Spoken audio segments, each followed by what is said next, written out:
दोस्तों, Bharat electronics limited आज भारत में मौजूद कुछ सबसे बड़ी और सफल पब्लिक सेक्टर डिफेंस कंपनियों में से एक है। बीईएल के 51% शेयर भारत सरकार के पास तो बाकी के शेयर म्यूचुअल फंड और दूसरे इन्वेस्टर के पास हैं। आज के समय में भारत इलेक्ट्रॉनिक्स लिमिटेड के पास 3.7 अरब डॉलर के एसेट मौजूद है। यानी आप अंदाजा लगा सकते हैं कि ये कितनी बड़ी पब्लिक सेक्टर कंपनी है जो भारत के डिफेंस एक्सपोर्ट में एक काफी बड़ी भूमिका निभाती है। लेकिन हाल ही में बीईएल को एक काफी बड़ी परेशानी का सामना करना पड़ा जब अर्मीनिया को बेचे गए स्वाति वेपन लोकेटिंग रडार की महत्वपूर्ण जानकारी उनकी ही सेना के एक कैप्टन ने किसी फॉरेन एजेंसी को बेच दी। जिसके बाद लगातार सवाल उठने लगे थे कि क्या हमारे स्वाति रडार की काबिलियत अब कॉम्प्रोमाइज हो चुकी है और क्या अब ये रडार दुश्मन के खिलाफ कोई खास काम नहीं कर सकेगा, क्योंकि इसकी जानकारी दुश्मन के हाथ लग चुकी है। जिस पर बात करते हुए बीईएल ने एक काफी हैरान करने वाली जानकारी सबके सामने रखी है। इसके अलावा हमारी आज की दूसरी खबर में बीईएल से ही जुड़ी हुई है, जिसके तहत भारत इलेक्ट्रॉनिक्स लिमिटेड ने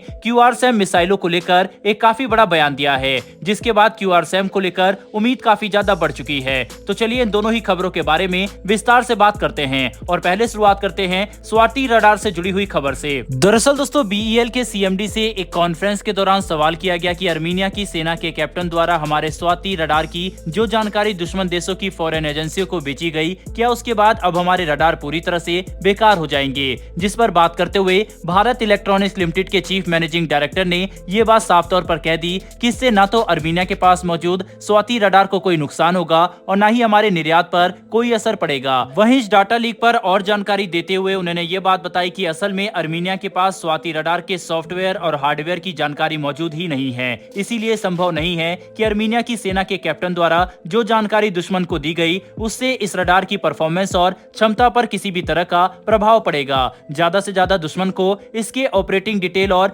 स्पेसिफिकेशन के बारे में पता चला होगा, जो वैसे भी पब्लिक डोमेन में मौजूद है। यानी जो जानकारी फॉरेन एजेंसी ने अर्मीनिया की सेना के कैप्टन से हासिल की उसमें से अधिकतर जानकारी पहले ही पब्लिक डोमेन में मौजूद है, और जो जानकारी पब्लिक डोमेन में नहीं है उससे भी वह इस रडार की परफॉर्मेंस का कोई खास अंदाजा नहीं लगा सकेंगे, क्योंकि भारत किसी भी एक्सपोर्ट कंट्री को अपने हथियारों की सॉफ्टवेयर और हार्डवेयर की टेक्नोलॉजी नहीं देता। यानी स्वाति वेपन लोकेटिंग रडार अभी भी दुश्मन के खिलाफ उतना ही असरदार होगा जितना की पहले था। दोस्तों, मौजूदा समय में अर्मीनिया के पास 4 स्वाति वेपन लोकेटिंग रडार मौजूद है, जिन्हें अर्मीनिया ने भारत से साल 2020 में खरीदा था। वह भी एक ऐसे समय पर जब अजरबैजान के साथ अर्मीनिया के संबंध काफी तनावपूर्ण थे। यही वजह है कि अजरबैजान, पाकिस्तान और तुर्की को भारत का अर्मीनिया तक ऐसे एडवांस रडार सप्लाई करना जरा भी पसंद नहीं आया। लेकिन फिर भी भारत ने अर्मीनिया को रडार सप्लाई किए, जिन्होंने अर्मीनिया की ट्रैकिंग क्षमताओं में एक काफी बड़ी बढ़ोतरी की। वहीं पर बीईएल की तरफ से स्वाति रडार के डाटा लीक पर इस बयान को जारी करने के बाद सभी को काफी राहत मिली और अब ये बात साफ हो चुकी है कि इससे हमारे एक्सपोर्ट पर कोई भी असर नहीं पड़ेगा।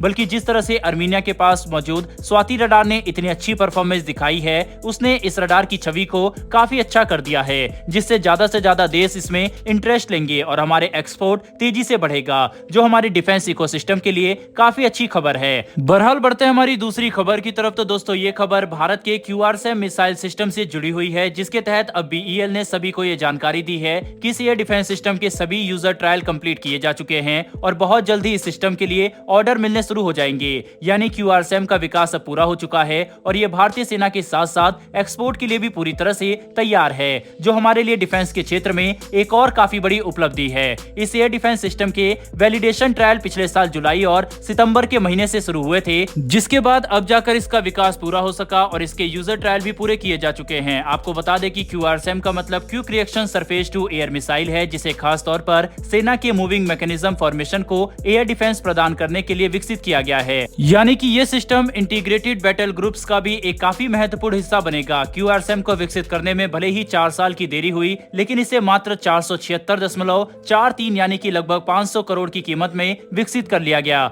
यह एयर डिफेंस सिस्टम इतना एडवांस है कि इसकी एक्यूरेसी 90% से लेकर 95% की है। साथ ही इसकी मारक क्षमता 3 किलोमीटर से लेकर 30 किलोमीटर की है, जिसमें इसकी मिसाइल 32 किलोग्राम तक विस्फोट ले जा सकती है और इससे किसी भी तरह के हवाई खतरे को तबाह किया जा सकता है, चाहे वह कोई हेलीकॉप्टर हो या फाइटर विमान और या फिर कोई दूसरा मिसाइल और ड्रोन ही क्यों ना हो। कुल मिलाकर देखें तो बीईएल की तरफ से आने वाले आज की ये दोनों ही खबर काफी ज्यादा अच्छी है, जिसमें जहां हमारी पहली खबर ने यह बात साफ कर दी है कि भारत अपने हथियारों को लेकर काफी सही तरह से एक्सपोर्ट प्रोसीजर को अंजाम देता है, जिसमें डाटा लीक के हालात में भी हमारे हथियारों की महत्वपूर्ण जानकारी कॉम्प्रोमाइज नहीं होती। जाएगी। वहीं पर हमारी दूसरी खबर से हमें इस बात का पता चलता है कि भारत विश्व स्तरीय एयर डिफेंस सिस्टम को बनाने में काफी तेजी से काम कर रहा है। वहीं पर दोस्तों, अगर आपको ये दोनों खबर पसंद आई हो तो कमेंट बॉक्स में एक जय हिंद जरूर लिखिएगा। साथ ही हमारी आने वाली डेली डिफेंस से जुड़ी ऐसी वीडियो के लिए चैनल को सब्सक्राइब कर बेल नोटिफिकेशन अवश्य दबा लें। फिर मिलेंगे ऐसी एक नई वीडियो के साथ। धन्यवाद। जय हिंद।